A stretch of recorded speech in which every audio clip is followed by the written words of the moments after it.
Hello, welcome to the first session of the Places themes, as it were. Those of you who were here early enough and saw Andy Burnham and the other mayors talk on the stage outside heard, I think, quite an interesting chat. And other than the often common theme of co-locating transport and places and development, Andy who has a good ear, hasn't he, for a soundbite and a good ear for bringing things together in a way we all understand, is place-based regeneration and the role of transport in that. And I thought that was a very interesting comment from Andy. And so to start us off today, I have a confession. I'm not an engineer. I'm wearing a jumper and comfy shoes. I'm a town planner. So those of you in the room who are planners, welcome as well. We've got a fantastic panel today, hopefully to run through some high-level thoughts, just to get our brains going, etc. We also heard a few weeks ago Rachel Reeves speak, and as I was sort of writing down what she was saying and what it meant for us and our clients and the work that we do, she also mentioned something that I learned at university, the comment of transport-orientated development, and wanted to make it easier. She didn't tell me what easier meant. I'm hoping it means better. So today we're going to have a conversation about that.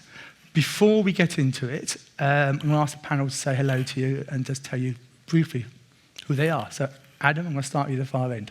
Hello, I'm Adam Scott. I'm the founder and creative director of an organisation called FreeState. Experience-led strategy is what we're interested in, and I'm going to tell you all about that in a minute. Thank you. Good morning, everyone. I'm Joe Charlesworth. I'm a technical director for Sweco, based just down the road in Manchester. I'm a transport planner by trade, and I work with a lot of local authorities across the north of England, developing transport business cases, strategies, all that sort of thing. Hi, I'm Kate Gifford. I work at West Yorkshire Combined Authority within the transport planning team. Currently working on the West Yorkshire Local Transport Plan and the Active Travel Strategy, which I'll discuss in a bit more detail as part of that. Yeah, and I'm Niels Stange from Denmark, a senior mobility specialist from Sweco DK. And I'm bringing a few best practice examples from a Danish context today. Hi, hello everyone. I'm Phil Mayall. I'm from Muse. I'm the MD. I'm at Muse, also a director of a national regen partnership called English Cities Fund. I'd like to think that quite some time ago we cottoned on to the idea of place-based regeneration and that really scientific idea of putting people next to transport. But it'd be interesting to get into what that means and some of the difficulties that actually come with it. Great, thanks. Morning everyone. My name is Matt Carpen. I'm MD for a development company called Bargain Riverside, and we're trying to do place-based transport-led infrastructure delivery, and I'll show you a few pictures and talk to you about that later on. Great, thank you. So just so you know today's format, Adam will go first, very quick presentation, followed by Kate, Joe and Niels. Have a discussion, and then, given time, we'll open to you in the room for some Q&A, and then we'll be finishing on the dot at 1. So, Adam, over to you. Very good. All right, so I've got 10 minutes, and as I told Ian, I can only talk when I'm standing up, so then we'll just need to go with that. Right, okay, so I'm going to tell you a little bit. My job is to do a bit of scene setting for the day, I think. So what I want to do is I want to start at the very beginning. So we're going to go back 35,000 years. And critically, I'm going to talk about transport in placemaking, but also placemaking in transport. We're going to talk about how these things connect. So I spent 10 years writing a book, and the book is called The Experience Book. And it goes back 35,000 years, and it talks about how the design of experiences has been changing the way we think, feel, and act for that long. Whether we're thinking about it as the shaman in her cave, or the medieval cathedral, or something that Nike might do on the streets of New York. The design of experiences is critical to how we survive and thrive at great scale. And the reason I'm telling you that is because we use that principle, talking about experience-led, in everything we do. But I wanted to just say this is not new. This is what we all do. We work across different types. We work across workplace campuses, university learning campuses, community campuses, and transport campuses. And again, the reason I'm showing you that is I just want to talk about the commonality, because I'm not pretending to be an expert on transport and integrated transport experiences. I'm going to talk to you about the fact that there's a universal foundation that I think we can all lean on. But I also want to talk about, that's all very well, that sounds fine, but there is something terrible going on in our cities. There is an engagement crisis at a great scale. And whether you're designing a university or a city centre, whether you're thinking about a high street or you're thinking about a station, what we're struggling to do is get people off their sofas and back into the city. Our society, this thing that's meant to connect us together, is getting us ever more atomized and polarized. So we need to work better together, not just for transport, but this story of integration and connection is critical for the city's survival. It's interesting what the World Economic Forum spoke about a few weeks ago, saying that it's critical that we bridge the divides within society.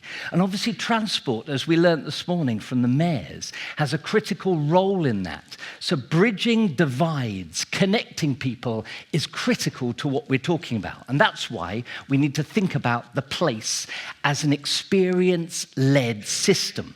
So I'm going to talk to you quickly about what I might mean by that. And I'm going to particularly lean into the idea of experience design at the very center of that. Now, I think in this room, by nature, you are all thinking about designing the journey. You're all brilliant at thinking about the step-by-step and how every single element integrates and connects. So diagrams like this on the far left, where we might think of a strategy in terms of the why, the how, and the what, and how the strategic connects with the tactical, is what you're all about. I have no doubt. And also how we think about that in action as a process of continual improvement. You'll know all about that. But what I want to talk to you about is this middle diagram. I want to talk to you about how we might think about experience design as the generator of more integrated spaces, integrated places. And particularly, I want to lean into how we design with them in the moment by moment with caring for the user above all things, caring about how they think, how they feel, and how they act. Now, I could show you examples from other projects because I thought it would be quite fun, kind of going into far and wide things and not actually talking about transport. But then I thought that was a bit obtuse. But essentially, whether we're doing something for Nike, which is very much around how you integrate the campus with the wider city, whether it's something for the University of Leeds and how you care about the journey for every single one of the 35,000 students, or whether you think about it for the projects we're doing with Network Rail, like Camden Yards and Euston, and how you might think about that as a community experience and a passenger experience. What I'm going to bang on about for the next few minutes is the care for designing the journey and not the destination. How we leap the red line together and make sure that every single moment by moment is connected. Because fundamentally, that is what the placemaking element is. That's what I think we need to concentrate on. The idea that we're not talking about spaces. Places is where we add program. That's where we add the life. That's where we obsess about time and designing with time. Right. So to lean into that, I'm going to quickly tell you about a project for Melbourne Airport, because I think that nicely talks about this journey way of thinking, and then you can extrapolate that for what that might mean for whatever thing you're interested in. Right, Melbourne Airport, the way it began with them is 7 years ago, their charter with the Victorian government was in doubt. There were question marks. There were lots of complaints about the toilets, about the queues, about the bottlenecks, about the service. And so we were asked to join them for a big meeting in Melbourne. It began brilliantly. Lyle Stramby, the CEO, had everybody in a circle around the table. The heads of marketing, the heads of event, the heads of infrastructure, the heads of architecture, the heads of technology, the heads of servicing, the heads of training. Everybody was there. And you felt this is a cracking beginning. This speaks of integration from the very beginning. And then we started talking about how we were going to work. And this diagram is the only thing I really want you to remember. Because fundamentally, what we're going to do is we're going to look above the line at the moment by moment of the user. We're going to think about how they think, feel, and act. We are going to ask, in this case, 39 million people that question. We are obsessing on that. And we're going to look at it across the whole journey, from their garden gate to the departure gate and beyond. And then from there, we're going to look at all the touch points, whether it's people and culture, spaces and places, brand and identity, or technology and platforms. And in that sense, we're looking at it almost like the way you think of UX, the way a product is designed. We worked with many, many tech brands, and what we loved about them is they start with the software, and then they use that to think about the hardware. And what I'm telling you is essentially we need to do the same thing if we want to look at transport through the lens of place. So, the inputs were many. They were firstly qualitative. We're asking lots of questions of people, how they think, how they feel. We're beginning to roll that data and what that might mean about the moment by moment, the place by place. Then we're getting into the big data. We're starting to then look at the place intelligence. This is the mobile pings. In this case, we could look at 49 million pings across the site, and we could begin to look at where people were going, how long they were spending, where they live, and where they're going thereafter. And then we could start to bring the sentiment data and the place data together. And then from there, we start to then align the whole team, because that data is fantastic, but we then need to lean into what does it mean for the organization. The organization, which was pretty fragmented, the process was pretty disjointed. We need to ally them, bring them together. And there's nothing like obsessing on the moment-by-moment experience to bring people together. From there, we started to do this. And this obviously makes no sense to you, but essentially it's that same diagram at a massive scale. It is going that we look at every single one of those steps from people's journey in the city all the way to the departure gate and back. We're then going to look at it in terms of what that might mean for all different types of users, whether they leisure, business, assisted, meeters and greeters. And then from there, we're then going to connect that to what it might mean for the the background, the foreground, and the midground. So when I say background, I mean infrastructure, architecture. When I say midground, I mean that in terms of the interiors, and the foreground in terms of the services and the technology.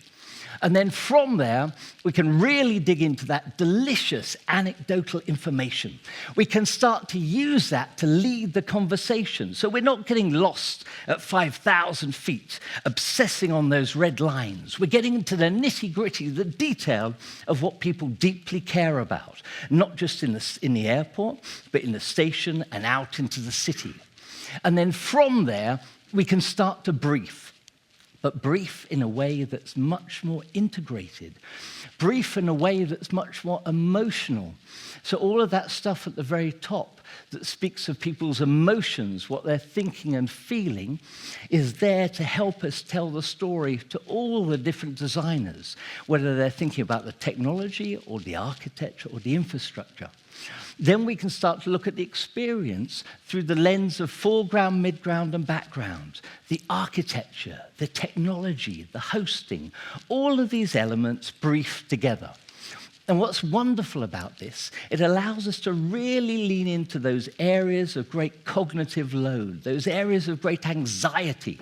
And particularly in this case, it allowed us to add pause points. It allowed us to create areas for families or people traveling with their elderly parents, but in a way that wasn't trying to build the vessel and then fill it with experience, but ensuring that everything was balanced from the very beginning.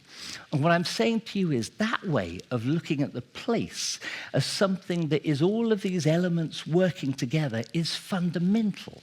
But you've got to walk in the shoes of your audience. You've got to travel with them with every step. And you've got to think about it beyond your own silo, but think about it as how everybody is going to work together for that very moment there. That will be as much around hosting as it will be technology, as it will be architecture.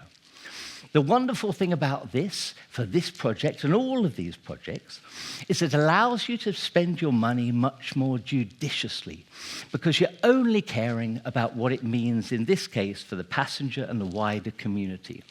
And in the case of Melbourne Airport, it worked extraordinarily well. We're now 7 years in. And as Laurie, the new CEO, says, what the Stepping Forward program has done is encouraged everyone to step forward and ensure that every decision we make has our passengers' needs front of mind. And that's not just in the building of it, it's in the ongoing daily operations. And in many ways, even though the infrastructure has changed, even though 2 terminals have been rebuilt based on the Stepping Forward program, the best bit is that 20,000 staff are constantly being trained based on these principles. And they're looking every single day at that journey map. They're looking at how the evidence comes in every single day about how people think, feel, and act. And they're using that to ensure that they design the place as a live programmatic construct differently and better every single day.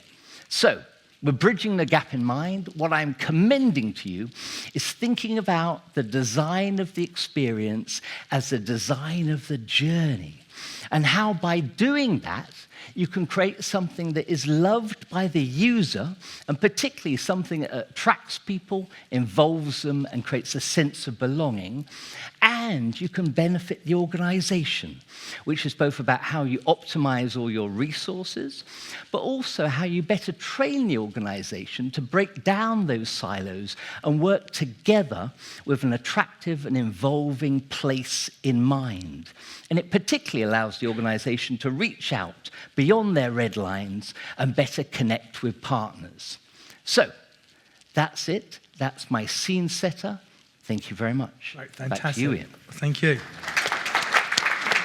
Joe, Kate and Niels, over to you. Yeah. You're welcome to go to the left here.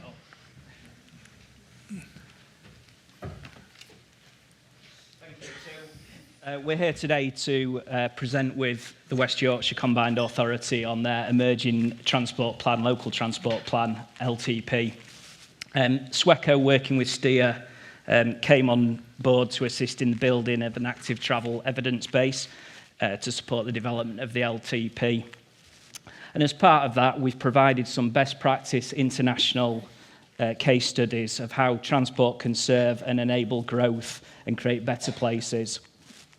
Last night I went back to the brief for this piece of work and just having a read through that, and there's a few things that I just wanted to pick out because I think they summarise quite well what we're trying to get across today.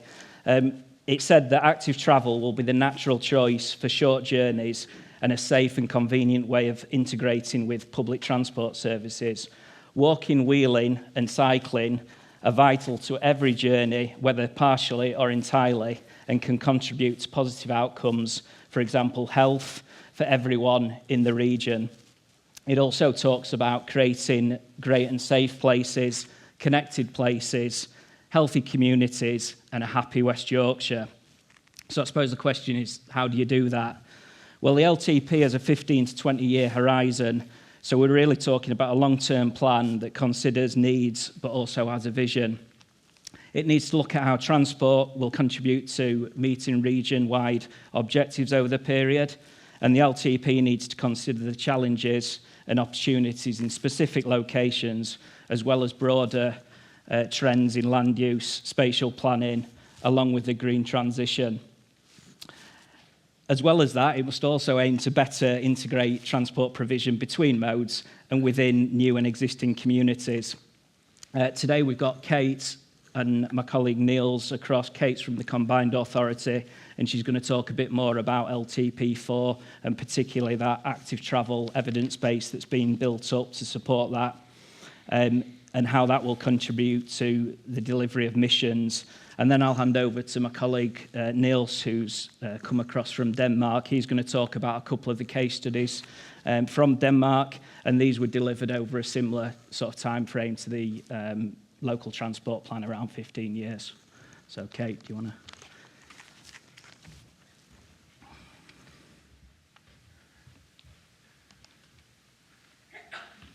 Thanks, Joe. And as Joe has mentioned, we're currently developing a new local transport plan in partnership with our districts in West Yorkshire that is based very strongly upon the missions that are set out within the West Yorkshire plan. So our vision is for a leading transport network for West Yorkshire that benefits people, places and our planet by embedding sustainable transport choices and enabling the economy to grow. And these are a lot of the themes that Tracy picked up in her keynote address this morning. And as well as the vision and objectives, the new local transport plan has 6 network principles which are set out on this slide here. So in terms of the active travel part of the plan, it's particularly around the active network principle that we've set out here. So that idea that everyone can access opportunities for walking, cycling and wheeling, and that contribution towards them living healthier lives is particularly important. But also in terms of active travel, the contribution that it can make towards an integrated network, the idea of those first and last miles as part of a bus or rail or a longer journey. Also, the idea that actually active travel can provide an affordable way to travel, particularly in areas where, perhaps the bus service isn't as reliable, perhaps access to other transport modes isn't as available. And as part of the development of the new local transport plan, there'll be a series of daughter documents that sit underneath it, and one of these will be the active travel strategy. So we're currently developing the active travel strategy, which is why I can't give you a lot of detail about it today, but we're looking to consult on this alongside the local cycling and walking infrastructure plans, which are also in development for each district. So in terms of the specific examples that Niels is going to talk about, we commissioned Sweco and Steer to undertake a piece of technical work that will sit behind the active travel strategy. And that included looking at some good examples from the UK and from Europe where partnerships have particularly helped to build strong active travel networks and deliver that high level infrastructure, the high sort of quality that we're really aiming for in West Yorkshire. So I'm going to hand over now to Niels to talk through some of those examples that he's pulled together.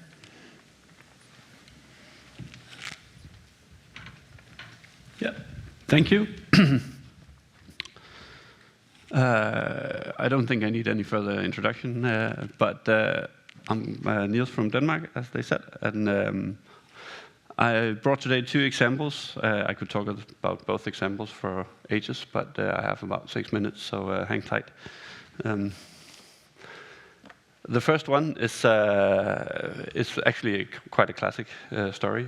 This is 3 pictures from Odense, city, the 3rd largest city in Denmark, which was in the 40s a connected city, but with the industrial development after post-World War II, they saw themselves deciding upon building a main artery road right through the city center to gain access to the harbor and to the expected industrial development that would happen around this. This was highly unpopular from the beginning on and has been a thorn in the eye of many of the residents in Odense for quite some time. And eventually, 40 years later, approximately, they finally decided, after several years of discussions and different architectural competitions and so forth, to completely close the road again and rebuild the city. But now you could do it with a focus on active transport and integrated transport, and a focus on building a city center that was strong again.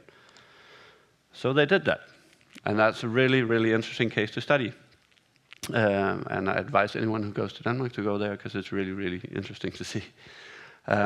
So with this urban development in the new road, they integrated light rail and a supercycle highway that connected this part of the city with the rest of the region.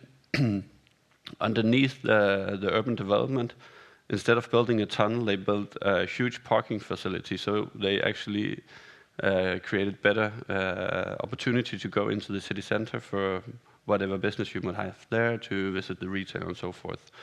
And of course, they built it in a livable, walkable, pedestrian-friendly environment. So it aspires to walking and cycling as the primary mode of transport. Not only did they of course, have a lot of mobility-related great effects, more cyclists, more walking, more pedestrians, more people in the new light rail. Of course, there were no before, but this actually one of the more, what I think is a really interesting point is that it also strengthened the city center a lot in the understanding that a lot of these old towns are struggling from online consuming. But by increasing density and creating more accessibility to this area, they actually managed to keep a lot of the business going, and today have a pretty strong city center with still a lot of shops and cafes and so forth that is a way better thriving than they were before. As I mentioned, they built a super cycle highway, and that's the other example. So that was the turnover, which is something completely different. Regional cycle infrastructure, also a case from Denmark, and a concept that was adapted from the region of Copenhagen, which is a collaboration by 29 mayors, fostered by a secretariat in the city of Copenhagen that brought all these together and said, let's make regional cycling routes to promote that people cycle longer distances, commute to work by cycle, or to and from the connections with the public transport. And one of the things they really did right in this project, and that has created and made this a great success, was they, from the beginning on, started monitoring effects. And that's been key to actually gaining support for this and to get an understanding of the effects of this in a broader sense. So of course there's a rise in the amount of cyclists. This is interesting to look at. Both in the more suburban rural context, they saw spikes, but also in the city where they upgraded the routes and made them quicker and safer and more accessible. They saw a spike in the amount of cyclists. And as I said, as Sweco has been doing, these are some of the key figures. There's a lot of figures on how they affect this, but on average, from 16 routes already developed, they had a 87% spike in passengers. And what's interesting is that the average trip is 12 kilometers by bike, so that's quite a distance. Now, Denmark is also relatively flat, so of course we have the topography with us, but there is an opportunity. And with e-bikes also being more and more popular, it's actually an alternative and a very democratic way because it's accessible for everyone, even young people without a driver's license. And then what they did was they had universities study the return on investment and the socioeconomic effects. And that really is, to me, sort of key to why this is a good investment. So it's not replacing the need for rail or for roads, but it's actually supporting and decreasing the amount of congestion on the roads. And it's doing it with a surplus. It's doing it with the biggest surplus in Denmark from any infrastructural project. Highways, rails, ring roads, whatever. The supercycle highways have the best turnover. And it's mainly because it's a fraction of the price, and the health benefits are carrying 70% of this return on investment.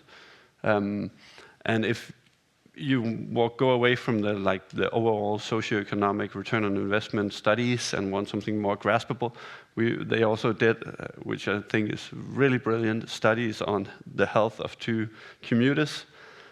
These two guys, Holger and Bent, who agreed to commute to work for 1 month every day. 13 and 7 kilometers, and in just 1 month they decreased their body age by 3 and 4 years, respectively. And so if you imagine you just do that for a year, or you just do it a couple of times a week when the weather is good, there's a huge benefit from this in terms of health benefits. And of course they also studied or questionnaire about the mental health and so forth, which also increases quite a lot. So to me, this is really an interesting case. And none of these examples are easy to implement. They take a lot of work, they take a lot of collaboration, but monitoring and showing the effects are really key to getting the support and to gaining the investment and funding for these projects. Yeah, that was my presentation. Thank you. Thank you, Niels. Thank you, Joe and Kate. Thank you. Matt, just coming to you, Barking Riverside, fantastic project. Thank you. Lucky to be working with you for a number of years. Very ambitious. Interesting comments there and some thoughts there. Given where we are on that journey at Barking Riverside, what lessons have you learned in terms of transport and placemaking and place-based regen? Can I ask you a question, actually? Oh dear, that's not how it works, Matt. Maybe an observation. So Adam's that's so inspiring, your presentation. I have to say, the presentation you gave was fantastic. And the example that Niels just put on the screen, and maybe you could put it back with the scooters running through what looks like a beautiful route through the centre of a kind of villagey feel, right? And the project I'm running, which you and I have been working on for about a decade, we've been looking at this, delivering 20,000 homes across East London. When I look at that image, and I just think of the challenge of that collaboration with the regulation, because I guarantee if I put an image like that, and you know this... Not this one, it's one with the cobbles. Not this one, in front of... and I'm sorry to those of you who do the regulation or work for TfL, Transport for London. There's probably quite a few of you in the room. I'm a developer and I'm an urban designer by profession. So I look at this and I go, I know there's going to be a palisade fence right in the middle of this beautiful image when you get it on the screen, rather than it being beautifully integrated. So when I first started looking at designing spaces with railways, with roads, with cycles, yeah, this one, right? So you look at that, and this is exactly what my design team showed me. This is what this space is going to look like. It's what we dreamed about, wasn't it? It is the dream, right? And it's what everyone in this room, I'm sure, would aspire to deliver in their projects, is something as beautiful as that image, where you've got people, just casually going through a beautiful space which integrates with a network like that. And I've found over the years that you have to find the right individuals within the various organisations or partners that you work with that have the same determination and drive to get to that space, right? So we've designed separate footways, cycleways, busways, cars. We've got 4 lanes of, and Iain and I spent years navigating that and shrinking it down to something more akin to this that you can stand and be proud of. And I think the key, if you could just jump to the image of the project that I run, please. The key really is, this stuff takes time, in my opinion, right? This takes time. It's particularly if you're running big infrastructure projects across the country and you've got multiple interfaces. So this is the project I'm running in East London. You can see in the background Canary Wharf and the City Airport. It's 20,000 homes. And if you go to the next slide, the first thing that we did was to get a public inquiry to deliver a station, and that's gone in, and that went in. That took 10 years to get in, and the collaboration at the front end was so important to get tighter spaces, public spaces, really tight spaces, not big squares that you see, and those of you architects, apologies again, I'm an urban designer, but when I commission design teams to look at spaces, I get massive squares in front of me, and you think, this isn't King's Cross, this isn't Piccadilly, this is East London, where you're going to get at the most about 10,000 people coming through. I mean, Piccadilly's probably got 150,000 going through it in the peak, right? Oh, so, Euston, how many people? Or Euston. So, these examples that you talked about, Adam, about integrating these spaces, my advice is when you're looking at those the data is so important, right? What are you looking at? And getting them, looking at where people are going and that journey. I completely agree with you. The journey, rather than the outcome, is the experience of the journey is so important. So I guess my one tip to all of you is challenge. Honestly, challenge in collaboration with the vision, because I'm still working on this. This is another 20 years to go, and what's helped it, certainly in terms of the commercial space and the viability, is people. So I'm in this sort of purgatory at the moment where it's not hell, it's not heaven, I haven't got enough people to use the space, so it's very quiet, and so viability of commercial spaces becomes a massive challenge. So you should plan for capital investment up front to incubate. That would be my one tip, Iain. So, yeah. Sorry, I've no, rambled on. it's useful because the debates we've had on this project is what comes first. Do you put in the infrastructure? How quick can you put it in? What is the carrying cost? I come to feel this. What is the infrastructure cost of that? The capital investment before the people come, but to put it in early so behaviours are changed and behaviours are adapted around that upfront investment, as it were. Phil, great experience at Muse. Again, some fantastic projects across the country, Ardwin Cross, etc. Anything you'd like to add and share with us today? Yeah, I think, listen, I'd start also by thanking fellow panellists for the presentations. If anyone saw me tapping on my phone when Adam was speaking, I genuinely wasn't checking emails. I think I speak on a lot of panels, good or bad, I'll leave that up to you, but I speak on a lot of them. Yeah. No, I mean my performance rather than... I think it's the first time ever I've taken notes from a fellow panellist's comments and alongside, and I think the red line will be coming to a presentation near you the next time I'm speaking, because it's something we're really passionate about. That the minute you get constrained by a red line, you've kind of lost the plot, and I think too many developers look inwards, not look outwards. So that's the first thing I would say. I think there is the challenge always of the economic phrase or the green book or whatever it is that we're being judged against of a needs-based assessment, and that implies that you're doing something retrospective. It implies a need, a demonstrable need, but when you're creating big future places, the fact is you have to be thinking ahead.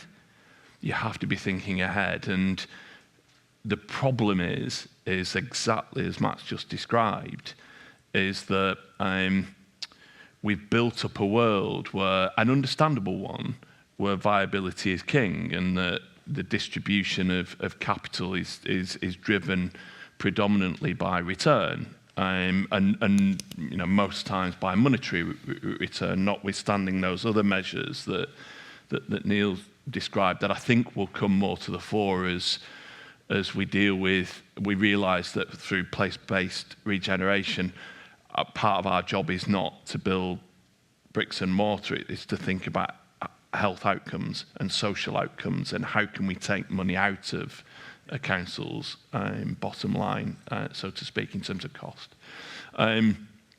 Anyway, back to the point. So the point I make on viability is that, again, it's almost like, again, needs-based assessment. So values are driven by demand driven by people, and the way we value things is by evidence. So you end up with a cart and horse situation, that you kind of need the infrastructure to attract people, to drive the values, to prove that you needed the infrastructure in the first place. I'll give you a place-based example from not far away from here. It's not a transport one, but I think it's entirely relevant. And I swear to God, before you chuckle, sigh, cry, whichever response you choose, this is true.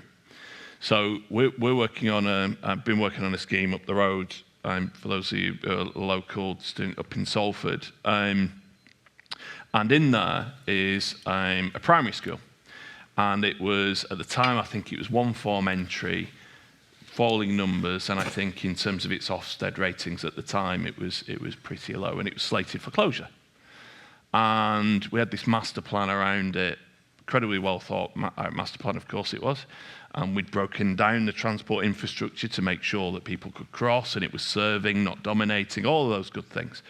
And we found out about this, and we spoke with Department of Education. This will have been about 14 years ago. And we said, can we have a chat, please? You've earmarked this school for closure, and we have all these people who will be moving in the next 10 years. What will happen? And I kid you not, the answer was, we'll build a school. I honestly, that was, and it was a stony face, and it was, we will build a school. And so how? Well, I cannot justify at the moment, with the forms that I fill in, I'm paraphrasing there, it wasn't quite that phrase used, but I cannot justify that school, but I'll be able to justify it when the people are there.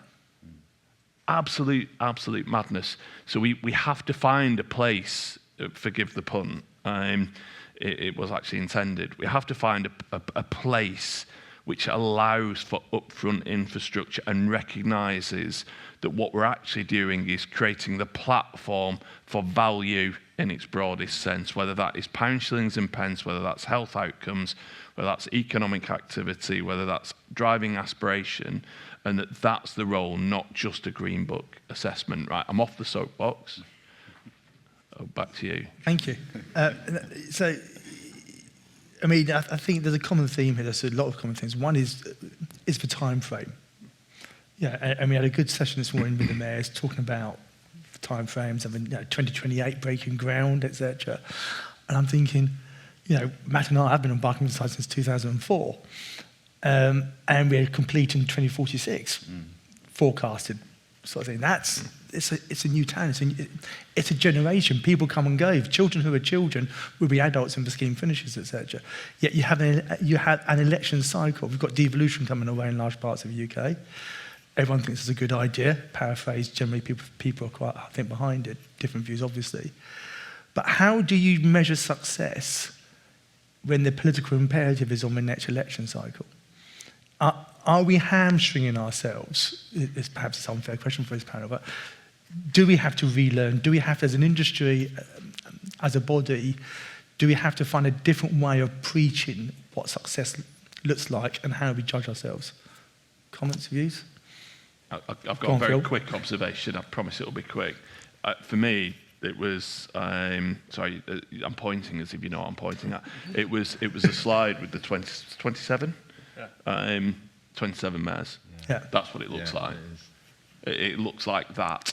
And it looks like 27 mayors that individually have said, I'm going to put myself above my own election cycle, sometimes my own party, sometimes short-term interest, because I recognise that this is going to take time, but the outcomes, the outputs are so powerful and so needy that I'm prepared to put personal capital into this, and 27 coming together and saying, whichever one of us changes, this will subsist. I think that for me, it's that. That was a really powerful image, and I think you wow. I think you said wow. No. I think your response, Matt, was wow. It was wow, and I'll tell you why. Because I think it's really rare. That is massively rare. And you think, for me, when the last mayoral election happened in London, I thought we were amazing because we got all 4 mayoral candidates to come and have their picture on the site that I run, and they all came. And the reason they came was because it was that concept of transport, housing delivery, and other policy areas like health they're neutral when it comes to that. Actually, they need to happen. Apolitical. Right? Exactly. Yeah. So you can, if you've got the right partners and the relationships with politicians, that can happen. But it's rare. Agree. Adam? I think you can also have your cake and eat it too. So I think, Matt, for what you're talking about incubation and the meanwhile bit, I think we need to reward people too. I think there needs to be a way, but yes, we plan long term and have something big that we're all working towards, but we can also start now. So I think we also need to look at almost the festivalization of our cities and things that can be very light on their feet, something that can explore and pilot new uses. And not that those new uses, which are often cultural uses, need to then be discarded as soon as you then get in. They need to be an opportunity to then, I think, pilot, particularly what might happen on the lower floors. And then you can start to, essentially you're building a fan base. You're finding out from your audience what they're into, but through a lens that's much more light on its feet, which is, I think, where the festival can be enormously helpful for us. And then we continually improve from learning from the festival model. And I think that means we can have both, I'd say. Niels, I think you're right.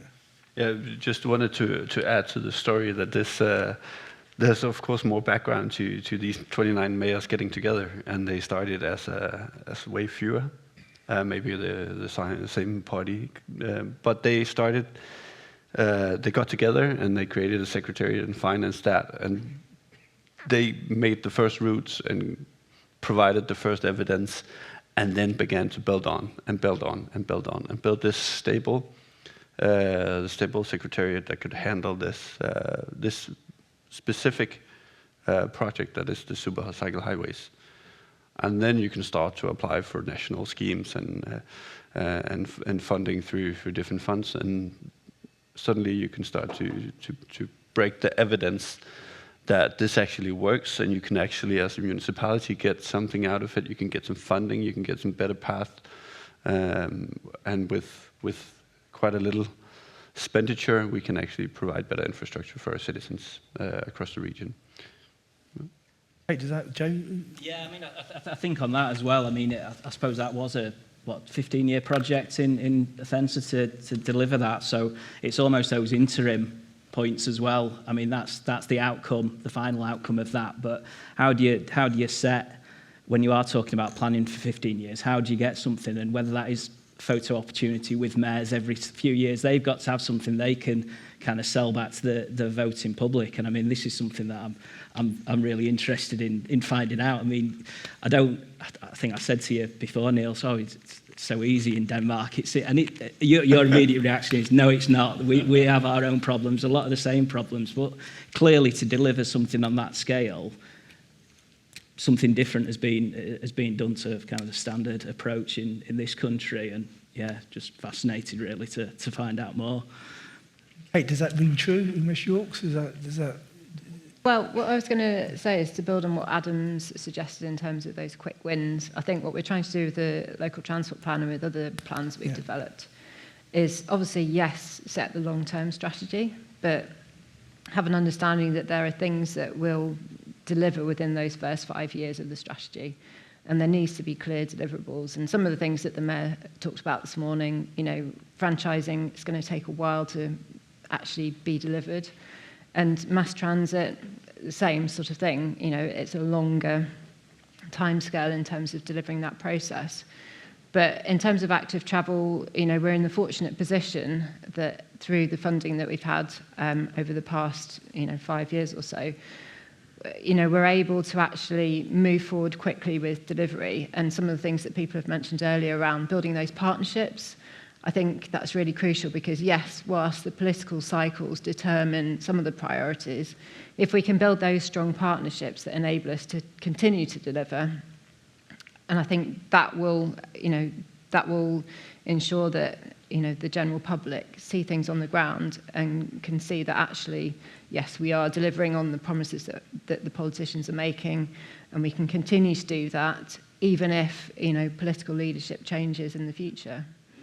And in West Yorks, how have you sort of built that sort of public support? Because, just going to Edinburgh, for example, I remember going up there to the office up there when the tram was being built. Yeah. It was quite an interesting experience when it was dug up in the middle of Princess Street, etc. And there wasn't, my take, being a Londoner going up there, was there's omelettes and eggs and people weren't happy, but I presume now everyone's happy. How do you build that public support for the interventions? Because Leeds has its challenges in terms of public transport and car-based travel, etc.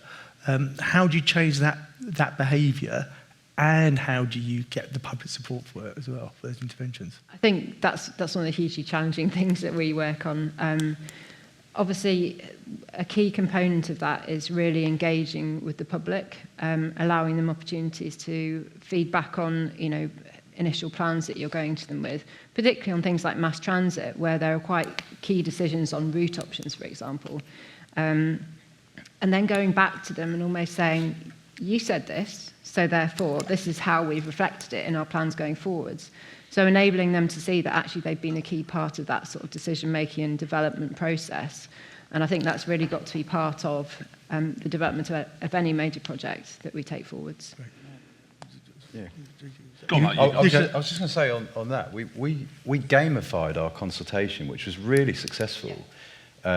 We got an app, and just that image you showed again of everyone right, staring at their phones stood outside a station is so true, right? Everyone's just, you've got to be really careful because it gets nicked, doesn't it, if you're stood outside a station holding your phone. But gamifying consultation is, both with younger people and just generally with society, seems to be quite an effective tool.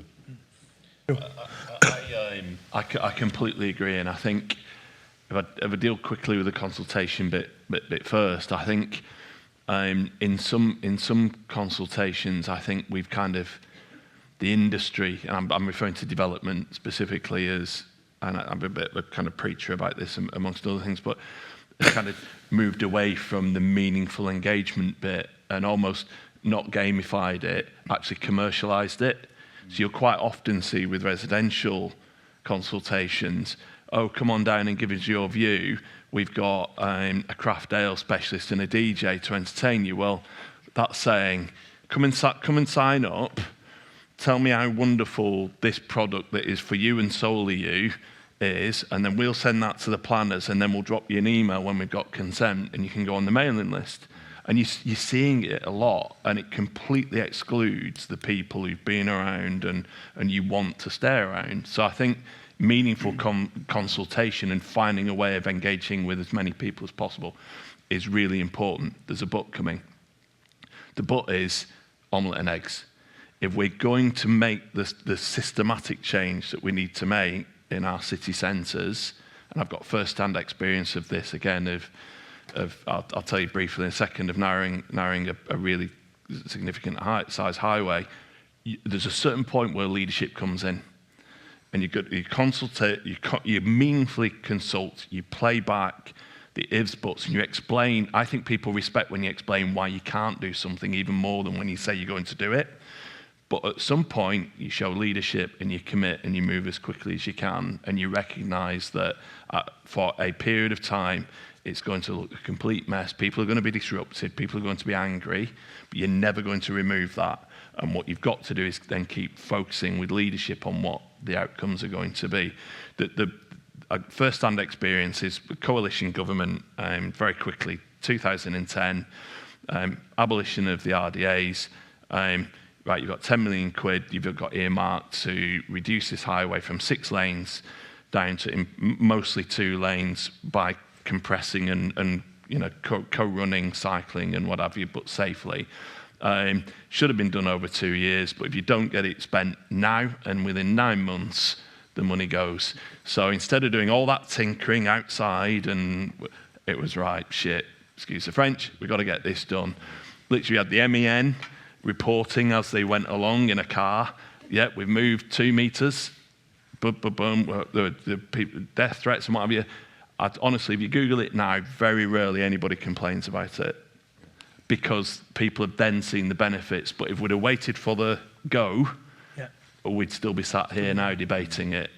So at some point, you've just got to go, this is right. We've got to get on with it. Yeah, but just wanted to mention, I completely agree with the strong decision-making and strong leadership, showing direction there. But I think one of the challenges that we all often face is getting to that point where decision-makers feel safe to take the choice. And one way we've experienced, we can kind of give them that knowledge basis and the public support is through engagement processes that last longer than just this simple meeting or this questionnaire or gamification, but where they actually put down a citizen assembly, selected citizens that meet and discuss this matter and the subject and what they want to do with it. is facilitated through meetings, 4 or 5 meetings, and they are presented with all these different pros and cons and all the decisions, the tough decisions you need to make within a project like this. And if you use like a representative part of the population, you will actually have people giving you advice that kind of, to some degree, represent the general public, and not just the loud voices that always complain because they are frustrated that they can't ride by car anymore or whatnot. Meaningful consultation. Yeah, that's the point. You could do it with businesses as well, local businesses. So just roll forward. I think all of us in this room, I think, good integration of transport, or rather movement, because I think it's not just about heavy transport, it's about movement infrastructure, and regeneration and placemaking. You know, we all aspire to that. Difficult to describe, you know it when you see it. Hence the slide, we saw the slide. That's what we're talking about, as it were. I suppose the question is, how do we ensure? And I think you've already answered part of this.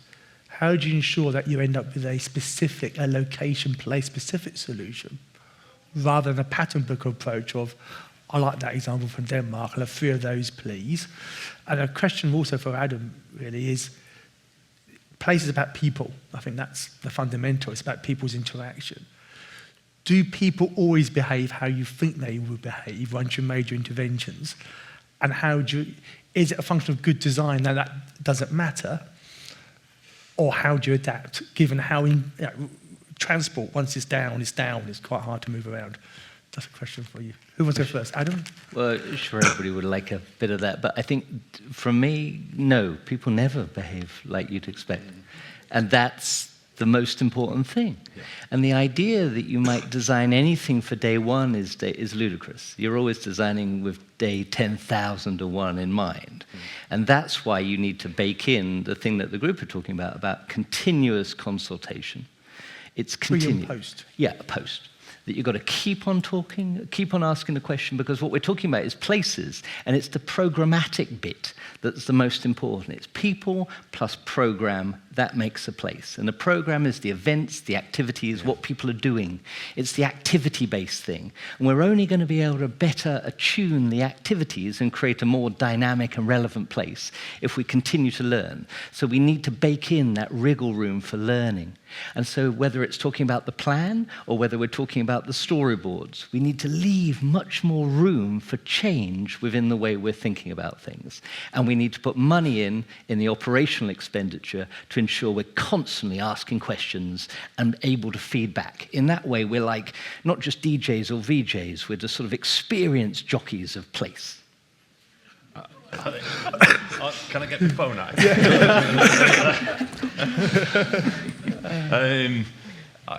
How do I follow that? So a couple of things. Completely agree. I mean, just as an aside, any landscape urban designer that comes in and presents how a space will work using an aerial view doesn't get a next discussion, because until we all turn into pigeons, it's just irrelevant. Yeah. That's not how we encounter spaces. They're lovely to show how, context and everything else, so they have their place. But if you're talking to that as to how somebody's going to interact with the space, then the conversation goes dead. I think there's a kind of juxtaposition, really. The first thing is we often talk about cities as if they're a fixed point in time. They're not. They're incredibly dynamic. They're affected by so many different factors: industrialization, deindustrialization, population growth, population decline, you name it, and it's happening now. It's happening quicker than it ever has. However, there are some constants when we look at a town centre that we get involved in. And quite often at the moment we're involved in removing 4-wall shopping centres where everything happens inside and nothing happens interacting outside. And quite often when you work with your design team and the new grid and what have you, and then you go, hang on a minute, doesn't that look like it did in 1890? And there's something that is in the grain of a city, and that's where it's about the local. So yes, they are dynamic, and the uses and what happens in the spaces changes over time, but there is something around. There are some desire lines that stay. There are some reasons why you stay that side of a river, or you feel a bit awkward going over that. There are things that are and it's understanding what is constant, and then where does the dynamic come into play, and that's where then you continually course correct.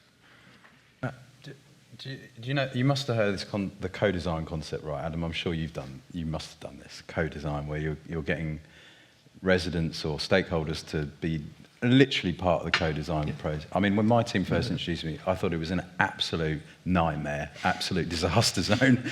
But actually, it works really well if you get it right and you actually invest in the right people who actually know how to curate a design process and do it in an interactive way that brings non-technical people into the circle. So I would, first, very skeptical, but having gone through it and it's come out with... The one example I give is that we gave a group of local residents, a landscape architect, place-based architect, gave them a budget and a project manager, and left them to deal with it. And they delivered a brilliant outcome. I don't know whether we were lucky or what, but it was a good outcome.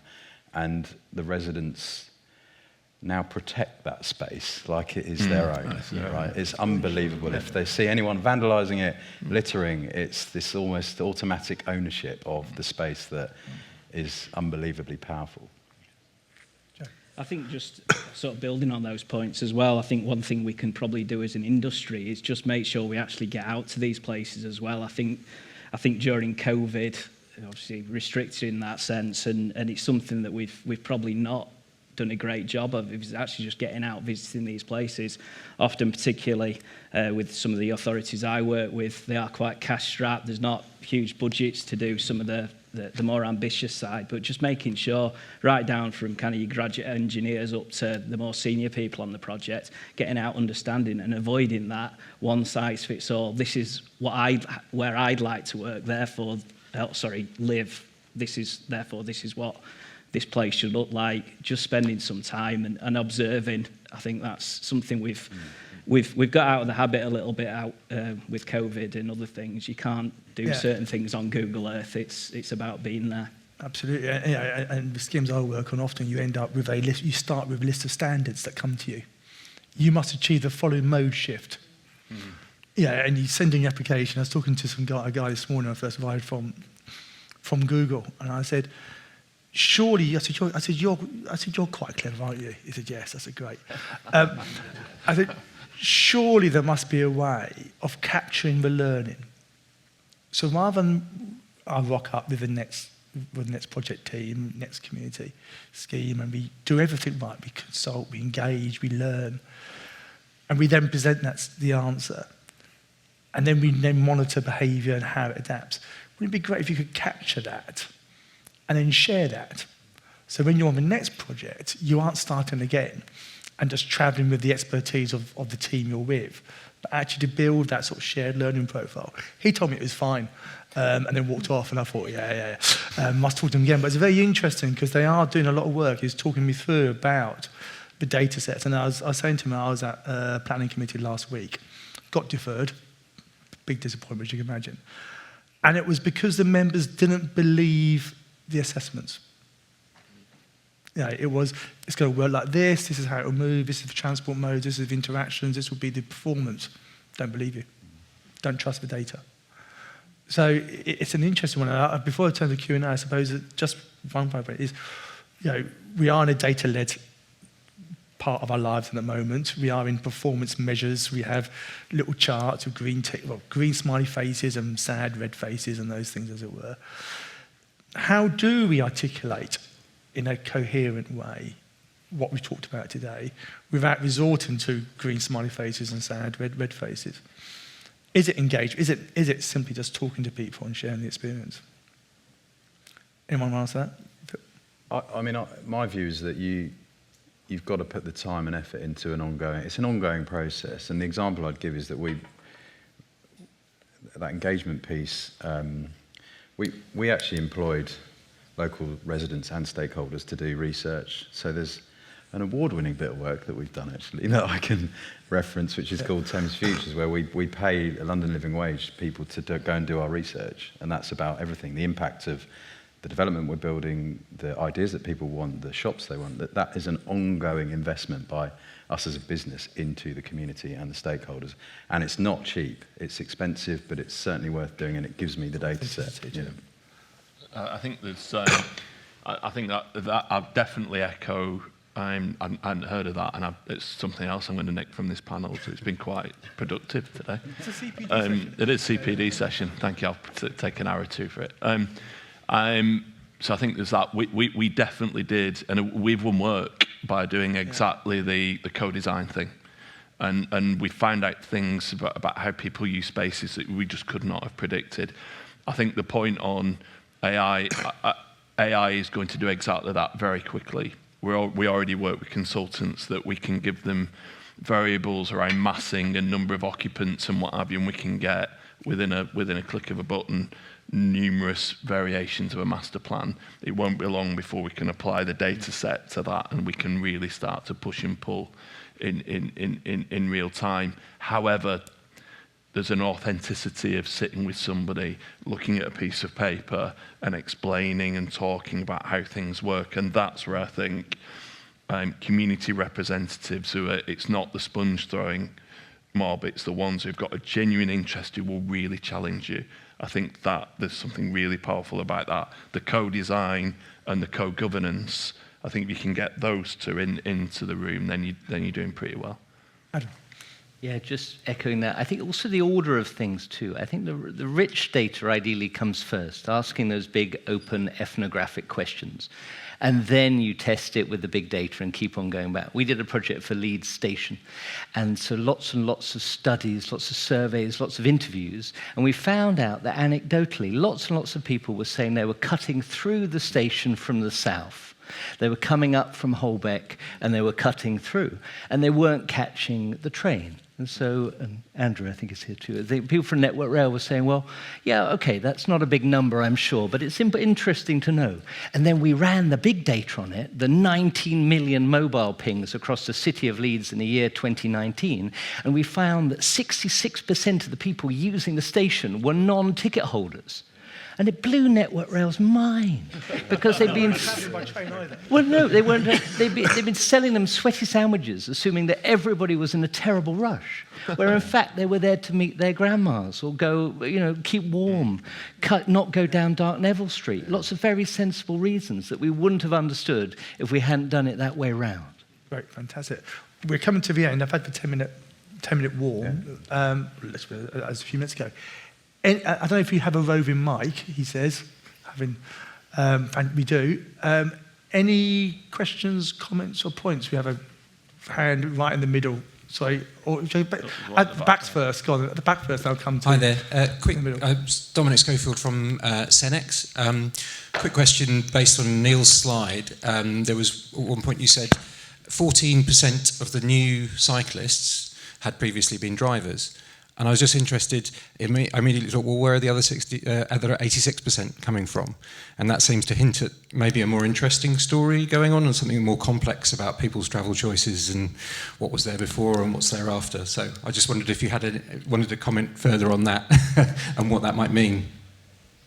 Yeah, so basically the others come from both public transport, but especially from other routes, other cycling routes, using parallel routes that are more unsafe. So they are a compiled part of different commuters. But basically, most of them were cyclists beforehand, before coming to the routes. Question in the middle aisle here. So the mic's coming to you. Thank you. Over to you. Hello. Oh. Whoa. My name's Mark Winsland from Sistra. On the idea of consultation and engagement with the communities, There was something published recently about the tramline design routing in West Yorkshire and it kind of identified a generational gap between younger people being very much more in favour and older people being less so. And I think that across housing, in the environment, that lots of different policy areas like that, there is that generational divide.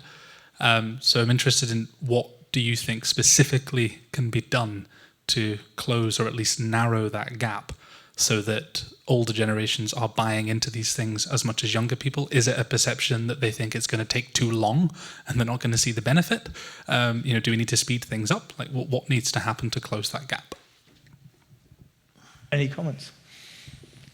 From my perspective, it would be around, yes, perhaps part of the challenge is for older generations, they think that they won't see the benefits within their maybe lifetime, or perhaps if they're not of a working age, they don't necessarily see the relevance of the scheme to actually how they're travelling.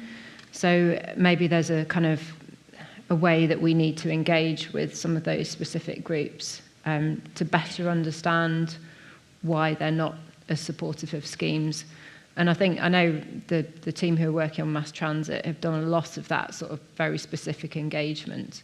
And we're doing the same on the local transport plan to try and really get into the detail of some of those groups that we find it harder to engage with. But that's always a real challenge with transport schemes. I don't know whether anyone else has got sort of reflections on that. A relatable, kind of broader consultation piece. I think this is going to sound very scheming, and it's not meant to be. You have to appeal to people's self-interest. Yeah. So, and you also need to understand that, again, very much like echoes of Adam's presentation, it's systems. We all operate in systems. So, if you understand what somebody's self-interest is and what system that group sit in, then you can usually find a way of at least appealing to a judgment or trying to get a point across. And it may well be as simple as the self-interest is appealing to benefits that it will bring their immediate family in terms of travel time to get to them or whatever. Systems might be that you need the family to actually do the talking for you and not you. So it's just understanding the complexity of it rather than just a one-size-fits-all. These are the benefits, great, aren't they, type approach, because that's where it tends to fall down. Time for one more. Hi, Andrew Bailey, Colas Rail. Just picking up on the point about for younger, older people and the planning timescales. So it was a good 20 years ago, we sort of tendered the Leeds Supertram the first time round. 20 years have passed, still an advocate for it, still a brilliant project. How do we speed up the planning timescales so that sort of the younger members of the audience don't feel like I do 20 years later and still not see a transport system in Leeds of a light rail type scheme? Anyone got a view on that? I mean, it is about leadership, actually, is the simple, straight answer on that. And the example I can give you is that it's taken me a decade to deliver a piece of transport infrastructure. From the moment of concept to cutting that ribbon is 10 years. And that is incredibly frustrating and slow. And that's linked to the political cycle, and it always will be.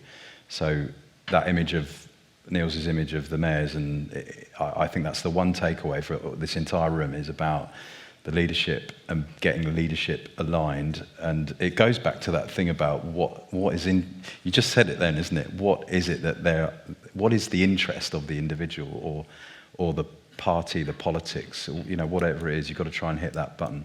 I think we were in 4 Chancellor statements. Exactly, and they're all warm words, right? But which is great. But actually, in the end, government funding is essential to probably everything you are all doing, and it's finding the right leaders in the organisations that you're operating with to share that vision. I said it earlier. Fantastic. I think it's 1 o'clock. And so I think we'll wrap up there. Just to say thank you to you all for coming. I hope you found it interesting, and in the normal way, please say thank you to our panel. Thank you.